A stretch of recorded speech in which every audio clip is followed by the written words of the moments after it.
पाकिस्तान के खौफ की वजह से ना सिर्फ आईपीएल इंडिया में मुअत्तल हुआ है बल्कि लटक गया है, क्योंकि उन्होंने इस हवाले से कोई फ्यूचर प्लानिंग नहीं की हुई थी और ख़ुद इतमादी की वजह से उनका आईपीएल अब लटक गया है और उनकी अब विंडो तलाश की जाएगी लगभग सितंबर या उसके बाद। इसके हवाले से जो बड़ी अपडेट है वो आपके साथ शेयर करूंगा, लेकिन उससे बड़ी खबर ये है कि पाकिस्तान के प्लेयर्स और आईपीएल में खेलने वाले गैर मुल्की प्लेयर्स यहाँ से रवाना हो चुके हैं। कुछ खिलाड़ी पहले ही दुबई पहुँच चुके थे और उसके हवाले से पाकिस्तान क्रिकेट बोर्ड ने पहले से यूएई हुकाम के साथ रब्ता कर लिया था, ग्राउंड्स पहले से हासिल कर लिए थे और उसके बाद ही ऐलान किया था कि पाकिस्तान सुपर लीग बाहर शिफ्ट हो रही है और यूएई का ऐलान तब किया गया जब मामला सेटल हो चुके थे। अब इसके हवाले से जो इतलात हैं कि इंडियन क्रिकेट बोर्ड ने भी इस हवाले से इक़दाम करने की कोशिश की और टूर्नामेंट को दुबई मुंतकिल करने की कोशिश की, लेकिन उससे पहले पाकिस्तान क्रिकेट बोर्ड बाजी जीत चुका था, पहले ही दुबई के वेन्यू अपने नाम कर चुका था।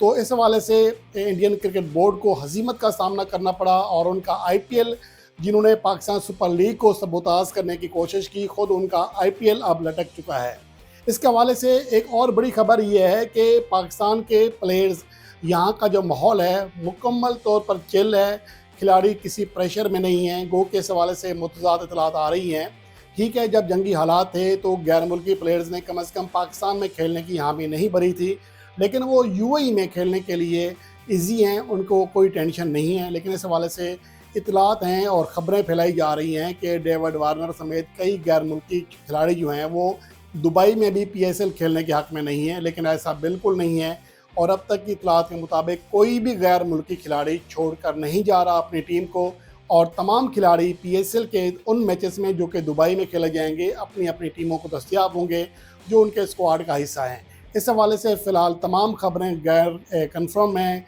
कोई तस्दीक नहीं हो सकी है, सिर्फ ये अफवाहें हो सकती हैं। और दूसरी बात यह है कि पाकिस्तान के प्लेयर्स जिनमें सरफराज अहमद हैं, इब्रार अहमद हैं, मोहम्मद आमिर हैं, बाबर आजम एक होटल के कमरे में चाय को एंजॉय कर रहे हैं। और जब पाकिस्तान और भारत के दरमियान कशीदगी होती है तो चाय की अहमियत इसलिए ज़्यादा है कि चाय का आपको पता है कि टी.एच. फैंटास्टिक का जो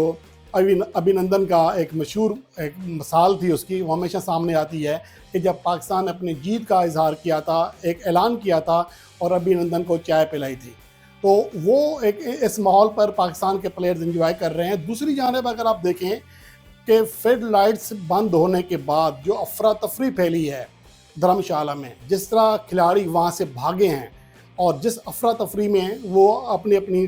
बस में बैठे हैं, उससे आप अंदाज़ा लगा सकते हैं कि मामला सिर्फ फ्लड लाइट्स बंद होने का नहीं था, खौफ का आलम था। और इसी खौफ की वजह से जो प्लेयर्स से ख़ास तौर पर गैर मुल्की प्लेयर्स, उन्होंने फौरी तौर पर भारत छोड़ने का फ़ैसला किया, जिसकी वजह से भारतीय बोर्ड मजबूर हुआ कि वो आईपीएल को रोक दे, वरना वो हर हाल में टूर्नामेंट को जारी रखने के हक़ में थे। और इस दौरान जब उन्होंने दुबई बात की, यूएई क्रिकेट बोर्ड के साथ बात की, तब बहुत देर हो चुकी थी और पाकिस्तान क्रिकेट बोर्ड यूएई के जो ग्राउंड्स हैं वो पहले ही हासिल कर चुका था। इसके हवाले से अब सिर्फ ये है कि 6 दिन के बाद पाकिस्तान सुपर लीग के मैचेस तो शुरू हो जाएंगे, लेकिन आईपीएल का फ़िलहाल कोई पता नहीं है। आईपीएल हो भी सकती है या नहीं, ये तो आने वाला वक्त बताएगा, लेकिन ये बात कंफर्म है कि आने वाले दिनों में फौरी तौर पर, यानी कि मुस्तकबिल करीब में, आईपीएल का इनेकाद लगभग नामुमकिन दिखाई दे रहा है।